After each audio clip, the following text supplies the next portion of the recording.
Welcome to the Compose Like a Girl podcast. I'm your founder, host, and composer, Jocelyn Hagan.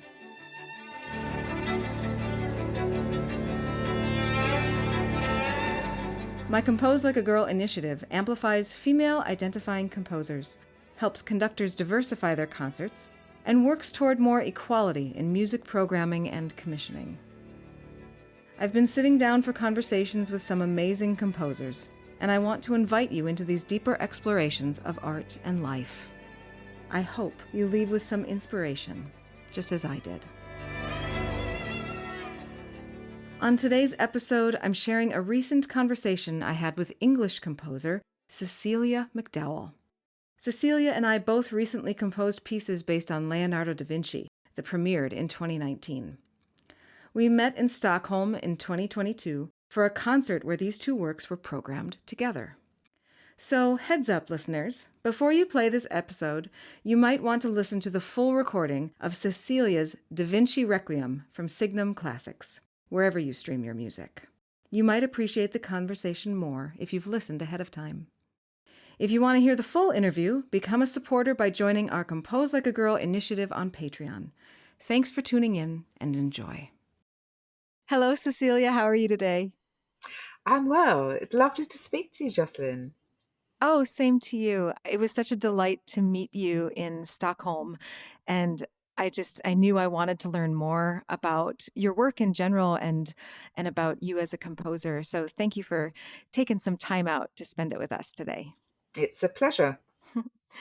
We both chose to write music based on Leonardo da Vinci.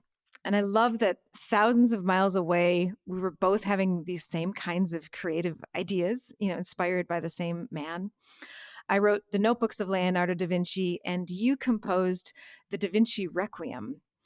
The pieces are very different, but, inspired by the same kinds of ideas. Do you think it was inevitable that there would eventually be large choral works written about Leonardo? Well, isn't that interesting? I mean, he is so extraordinary, isn't he? And the fact that you were so drawn to him and I was, I mean, I think really it was the quincentenary that really sparked this, as far as I was concerned. But with somebody like Da Vinci, there's such a richness, isn't there, of material, visual, everything, uh, philosophy. It's just a wonderful resource to draw from. Yeah, a very deep well from which to draw inspiration. That's right. Yes, yes, there's so much. And in a way, sometimes it's quite difficult to know when you have so much to know where to start.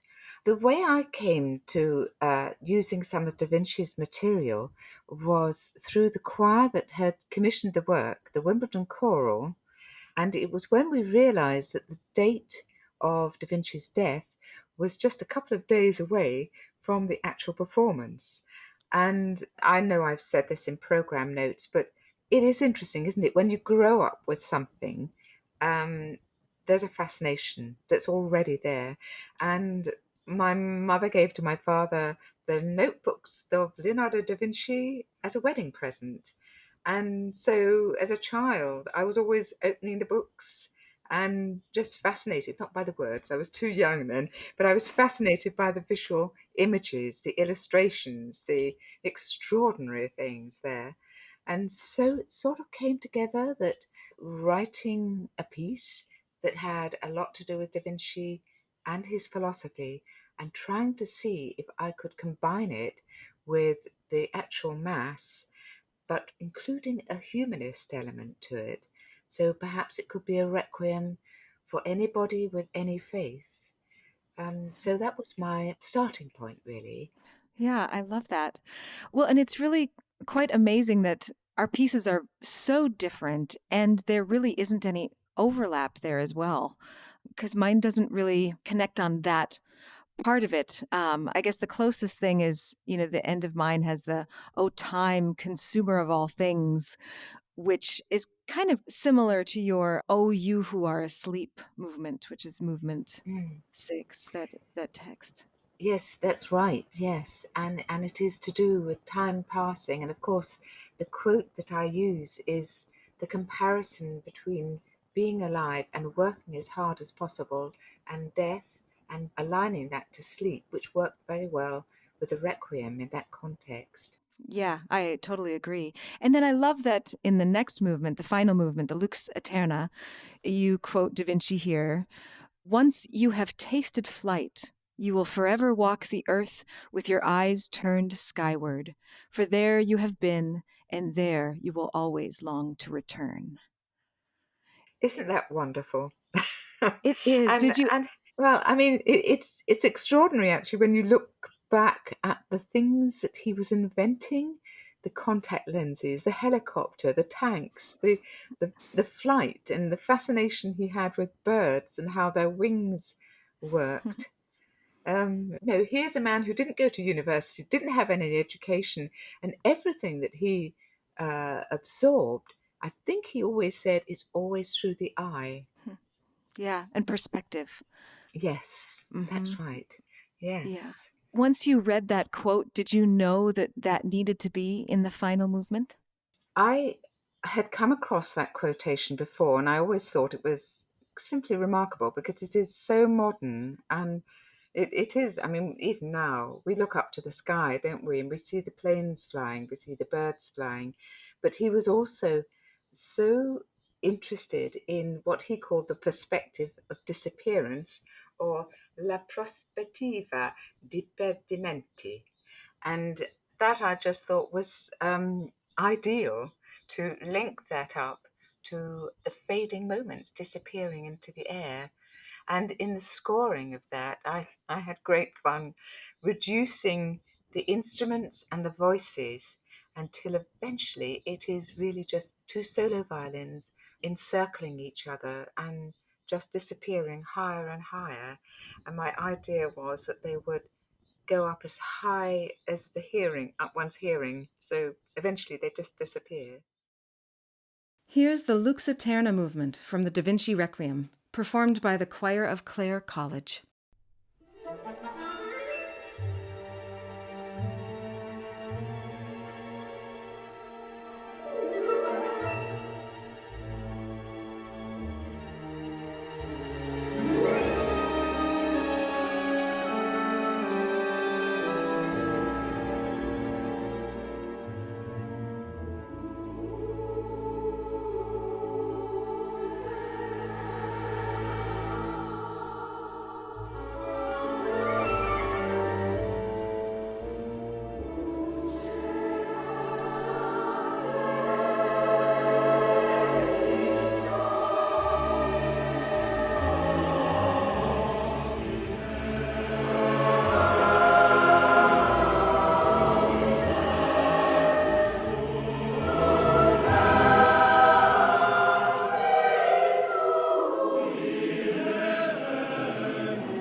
There's a term that I love called zeitgeist, which means, quote, the defining spirit or mood of a particular period of history as shown by the ideas and beliefs of the time, unquote. Is that a term you've come across before too? I have, yes. Every period has its zeitgeist. Yes, it's interesting. I don't know where we are now. Do you know where we are now? Well, and that was kind of my thought is that, we both had this idea. And I was also inspired by the fact that it was an anniversary year. 2019 was the Mm, 500th anniversary of the death of Leonardo da Vinci. But, the fact that we were both having these kind of ideas. And I think that choral music is also kind of going through a bit of a renaissance because for so long, most choral music was sacred, for the church. mm. That's its history, right? And especially the larger works that choirs perform.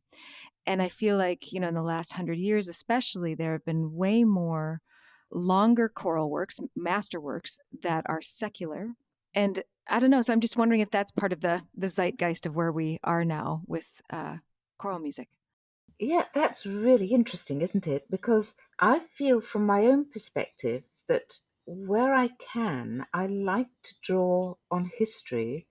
I like to draw on something that has happened, and always with the feeling that if I don't know very much about it, it would be lovely if I can introduce the idea to the listener, the performer. So, yes, I mean, I have drawn on the lives of some remarkable women, one of them being your American aviatrix, Harriet Quimby.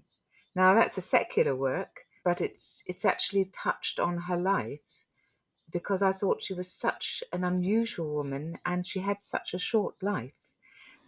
So the work that I've written in her memory is something called Night Flight, which is for a cappella plus a cello solo, if you can say that. Yeah, Hmm. SSATB with cello solo. Um, and again, it's about flight.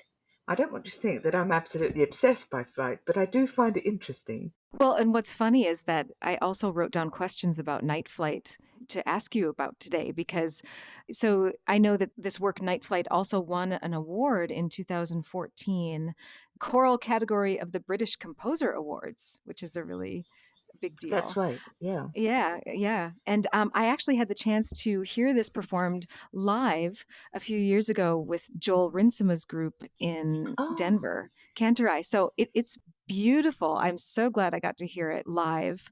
But then also, again, how this ties into that idea of zeitgeist.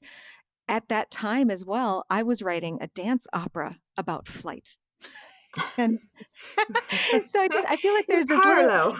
yeah, there's an invisible string connecting us across Yeah, the I ocean. think so. Yeah, that we're Oh, marinating these same kinds of hmm. ideas, which I find just completely fascinating.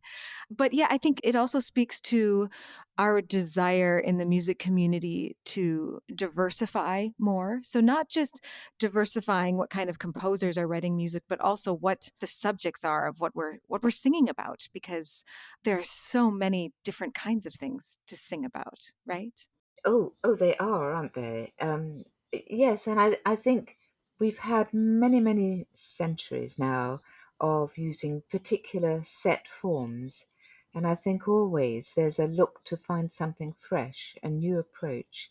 And particularly now, I think one wants to draw a listener in a way perhaps that they haven't been drawn in before.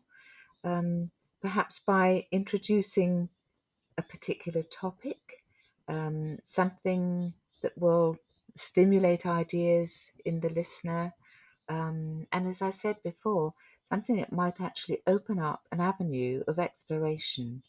I mean, I found it extraordinary and rather heartbreaking, I have to say, when I found that Harriet Quimby flew across the channel from England to France in 1912, but nobody had heard of her. Nobody really recognized what it was she was doing, which was quite extraordinary. She was flying in the opposite direction from Louis Blériot, who had flown from France to England in 1909. And of course, the reason it was not picked up in the news was the Titanic sank the same night. And of course, Oh it my dominated the gosh. news for weeks. So that was, yeah. So, and of course, the other awful thing was that she died a few months later in an air crash when she was doing an aeronautical demonstration. I think it was over Boston Harbor. Huh. Her plane pitched forward and threw her and her passenger out to their Oh deaths. wow. So Huh. it was a short life, but a remarkable one. Yeah, wow. Well, yeah, I think another part of this zeitgeist is digging back into history, finding those stories that are lost, or didn't weren't given their due. Um, for my piece that was about flight as well, it's about the Wright brothers, but the story is Ah, told from the perspective of their sister, um, who is often left oh, out yeah, of the story, but yeah. she was integral to their relationship and their success. And so it felt right to have her be sort of the narrator of that story. And yeah, I think there's so many amazing women that are lost to history that creative people like us are digging back in and finding and helping to share their stories. Yes, I do agree. There are so many, and in all walks of life, aren't there? Science, exploration, nursing. Yes, yes, so many aspects, and I do think that it gives a new perspective, doesn't it, for so many people, and arouses interest.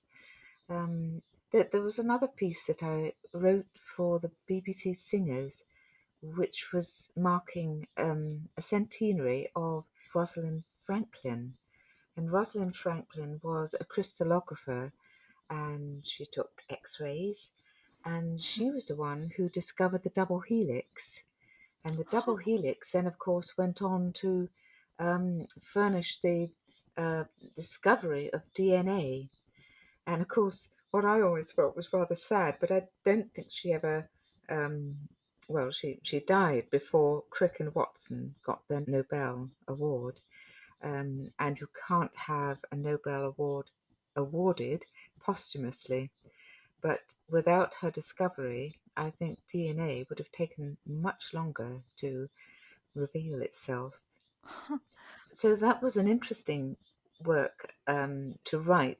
And I felt it was strange actually because it was at the time the pandemic was just beginning. So to be writing about something to do with health seemed very slightly eerie in a way. But it was performed just before lockdown over here by the BBC Singers for International Women's Day, along with six other women composers who'd been commissioned by the BBC Singers, each one representing a different decade. And the whole thing was called Seven Ages of Woman. Oh, that's cool. I didn't know about that project, but now I'm going to look it up and learn about it because that's really neat. Yeah, all these kinds of things remind me of the fact that so oftentimes I really think of myself as a storyteller and that my medium is music. Do you feel the same way?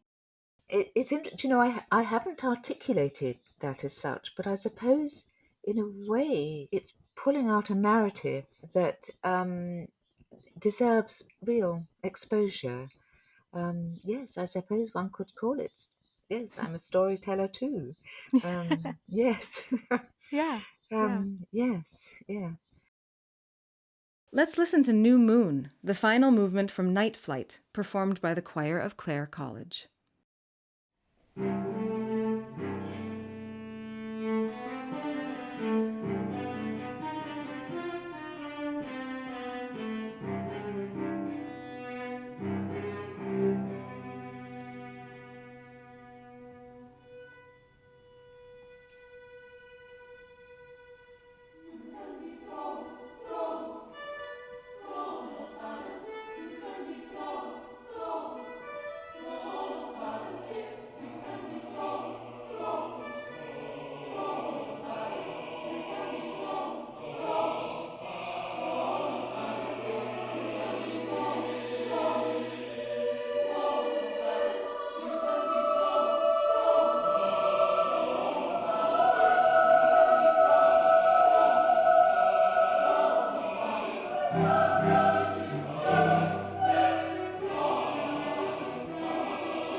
When we spent time together in Stockholm, you told me that you didn't become a prolific composer until later. What can you tell us about the early years? Well, I did a degree in music, and studied performance. And then I taught at specialist school. There's a school of music called the Yehudi Menuhin School, named after the extraordinary violinist who gave the first performance of Elgar's violin concerto. So it was a school for very gifted youngsters, and I taught at the Trinity Conservatoire of Music. It has a different name now. um, and so it was really when my children were growing up, I thought that if I was going to compose, which I'd always wanted to do, but somehow been distracted by teaching, by bringing up children, I started when I was about 49, so pretty late by any by any standards. Oh, I love that. My mother went back to get her doctorate in music education in her 40s as well. And it coincided with me going to college. And then she's like, I'm going back too. And I always thought that was a really amazing thing for her to do and really respected her for That it. that's Yeah. wonderful, isn't it? Yes, yes. Yeah. Interestingly, my mother, who she studied French at Oxford and she taught French for a long time, and then she decided she wanted to learn Russian, and so when she was 45, she did a course in Russian, and so I suppose I was aware that it's never too late to start. That's interesting. Again, a parallel. Right. Yeah. Well, and one thing that I really love about this initiative that I'm doing as well, this Compose Like a Girl podcast and choral series, is that several of the composers that I'm mentoring are retired teachers. So women who, spent their lifetime devoted to music and teaching music and then have decided to try writing it. And I think that's fabulous. Oh, I think that's so good. Yes, yeah, exactly. It's never too late. And I know I've often quoted this, but I love the quotation that Gustav Holst turned out, which is, "Do not compose unless the not doing of it becomes a positive nuisance to you." Yeah, that's a good one. I like it. It is, isn't it? Yeah, yeah, I right. knew from an early age that this was what I was meant to do, and that if I didn't pursue it, I'd be unhappy. Did you have a similar kind of feeling? Well, yes, I did. It's something that I always wanted to do, and somehow I got distracted. Yes, so getting involved in teaching. Actually, the teaching that I was doing was creative, in that when I was teaching at the music college, it was called creative musicianship. So I was encouraging my students to write creatively by going through various aspects of harmonic and rhythmic and melodic possibilities. So it was something I loved doing, but then I just thought, oh, for goodness sake, just get on with it.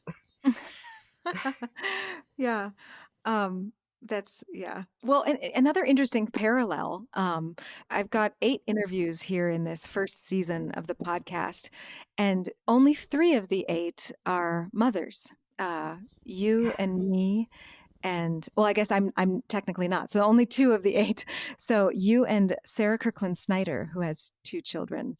It's interesting that I'm seeing that as a pretty regular thing, that a lot of the women in our field don't have children or decided not to do that. Mm. How do you think that has Mm. helped shape your creative life?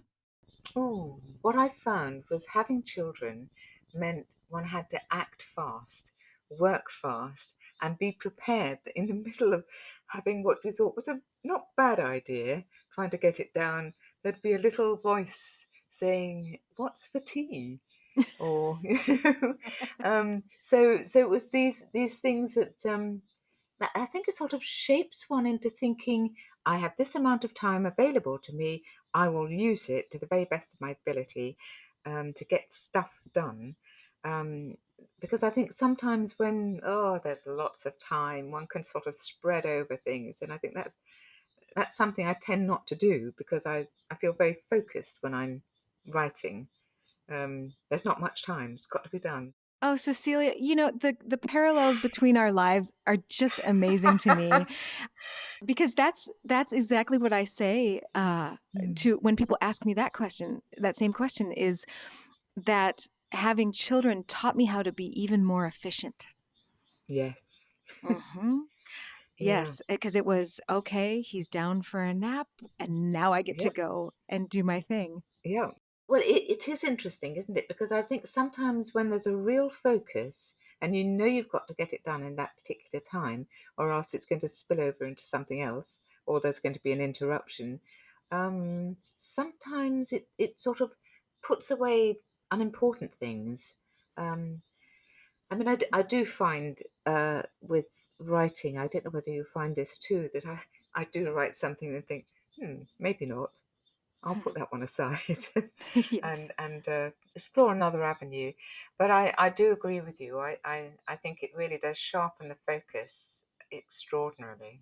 Well, and it is really quite amazing. Once you hit 49 and really started being prolific, you are really prolific. I mean, the number of pieces on your site is kind of mind-blowing. I mean, there are 15 orchestral pieces since 2000, I think. Oh, rather, I didn't know that. Yeah, I Oh, counted. goodness. Oh, my goodness. And since the pandemic, I haven't updated my website works, and there are quite a few that are not on there, and I must find a way of getting them back up there. Yeah. So is there a Yeah. secret to the being so prolific? Oh my goodness. Hmm. I don't know. I think it's probably going along Gustav Holst's idea. It's such a nuisance. I've just got to write. And I think actually the other thing was that once I'd made that decision, because here's the thing, this is what I thought was really difficult. I kept thinking back and thinking if I had started when I was at university or then when I did postgraduate conservatoire work, would it have been easier? Because I would have been with my friends, my colleagues, my peers, and many of them were really good players, really good performers. But I lost all that once I went into teaching. So what I was doing back in whenever it was, 2002, I was really reforming, making contact with people again. And really, it just began with a couple of contacts. A soprano who ran a foundation called the Concordia Foundation, who introduced me to possibilities, and also with a group called the Fibonacci sequence. And the lovely thing about the Fibonacci, they're all chamber music. That wasn't choral, so I wasn't writing choral music to begin with. But the chamber music group, because of that name, the Fibonacci sequence, had lots of permutations. So I could write for violin and harp, or violin and viola, or trumpet, piano, bassoon, and so on. So all sorts of unusual combinations. And that was a wonderful beginning. And it was when this music was heard, other people said, "Can we commission you to do this, that, the other?" So it's been a lovely journey, if I can use that word. Oh, yeah. Well, and I'm glad you brought up choral music because, like you, I'm mostly known for my contributions to the choral world. And I think that is probably safe to say the same for you, right? It is, yes. Yeah. And I also think it's easy to get pigeonholed when you write Mm, well for chorus. And also, maybe because there are so many composers who only write choral music or definitely primarily write choral music, which I also wouldn't say is true of us. mm. But the way people often see us is through that lens of, oh, they write choral music. What are your thoughts on that? Well, yes, I mean, it is true. I mean, I just love writing choral music. So whenever I'm asked to write something for choir combinations or whatever, I love it. But I also like writing for just about everything else. So, I mean, I've written a lot of organ music, and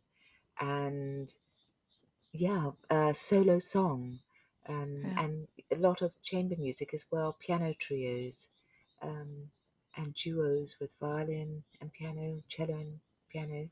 And I think what I particularly like is writing, how can I put it? Having perhaps a chamber music piece to follow a choral piece, because they require, don't they? They require such different approaches. I'm always very aware with writing choral music that I want to, if I possibly can, to put things in the score that will help a singer rather than leave them to find the notes somewhere in the atmosphere. Um, so I think it's a different way of writing. Whereas for chamber music, organ music, and orchestral music, the note doesn't have to be found in the same way. The notes are there. It's just a matter of putting the notes down in the right order. Yeah. So yes, Hmm. so I find it refreshing to have that contrast between the two disciplines. Um, what about you? Do you find that as well? Yeah, I think I'm happiest when I'm toggling back and forth between the two. Um, And it's when I have a lot of choral commissions in a row that I am not as excited because there's not as much variety, I think, or I have to work harder to figure out how these pieces are different from each other so that I'm not feeling like I'm just mass producing something. Does that make sense? Oh, it does make sense. And I think really as a choral, well, I suppose it's the same with any music, isn't it? The important thing is not to keep writing the same piece. Right. Yes. Yeah. Well, and I don't know, Mm. I wish I knew who had this quote, but maybe you'll know, and then I can finally figure out who said this. But uh, a piece is never finished. You only get tired working on it. Essentially, I can't remember if that's Mm. exactly how it goes, but basically, after a certain point, you just have to abandon it. Which I don't necessarily believe is true, but there are definite commissions where I just have to, it's time to wrap this up. I have to figure this out, and maybe the questions in the piece haven't been solved yet. And so, this idea of taking that problem into the next piece or figuring it out in the next piece can also be part of one's journey in writing Mm. music. Yes, yes, I do agree with you. I think that there does come a point, doesn't there, with every piece that you write. Actually, in my case, I'm afraid it's usually because I've missed the deadline. That's embarrassingly. Um, Perhaps not dwell on that too much.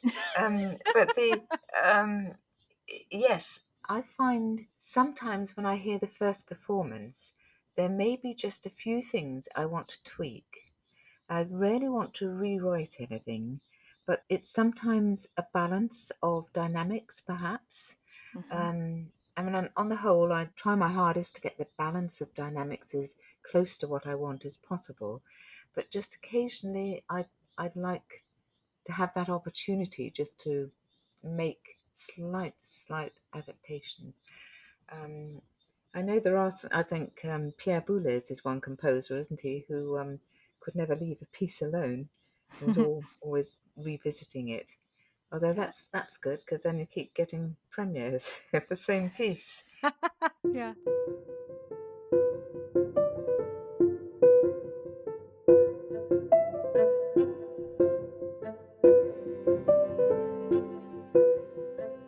I have one more question for you that kind of goes in another direction, and I'm curious to hear how you will respond to this, especially considering that we've both spent time devoted to Da Vinci, to bring that back, because he was a man who remained curious into his later years, which I think is pretty remarkable. I don't think that all people do that. So the question is whether or not we will ever actually retire. Do you think you will ever retire?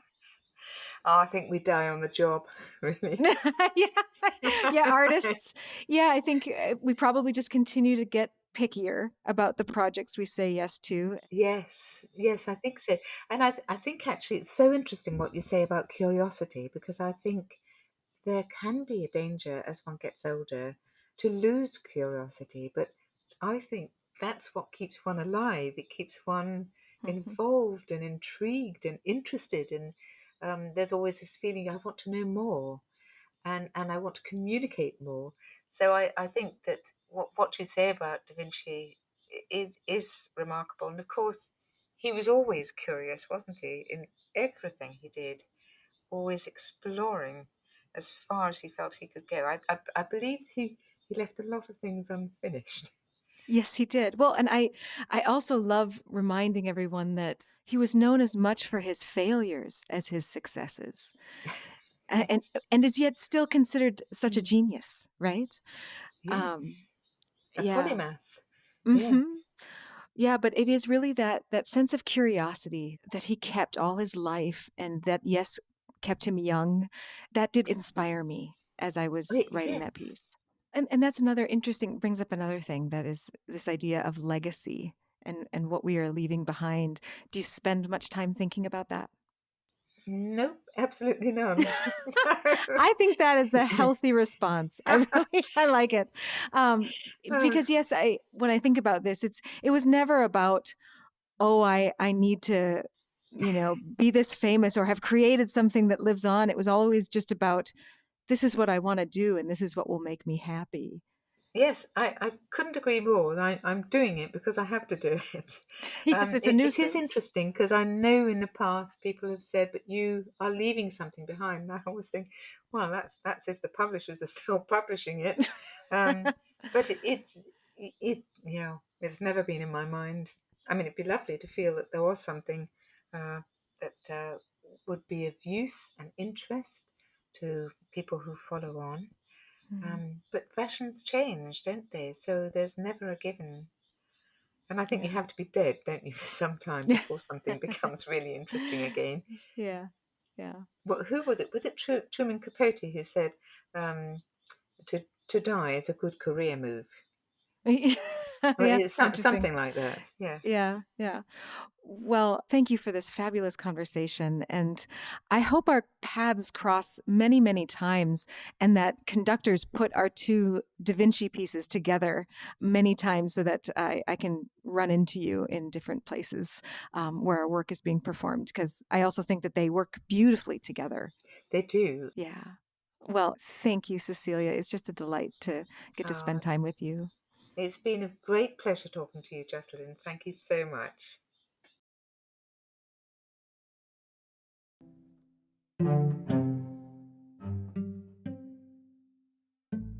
Cecilia and I have so many things in common, but one thing that really sticks out to me is this fact: we need to write music. It would be a nuisance not to. The creative process of composing invigorates me, excites me, and heals me. I do it because I love it, and it is that love that keeps me going day after day.